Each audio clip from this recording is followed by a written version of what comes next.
Huwag mo ko sinisigaw at sigawan dyan, Angel, ha? Kakainis ka. Punta ka na nga doon sa bed mo. Salamat ka kami, nagkakamusta sa'yo dyan, eh.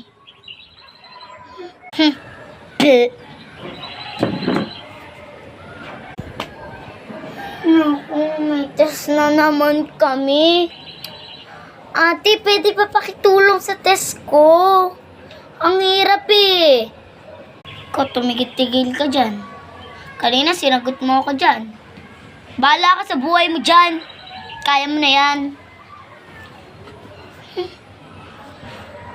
Kaya nga pinag-aral tayo, eh. Tent ka na nga. Ate naman, oh. Sorry na. Ano, paano na to?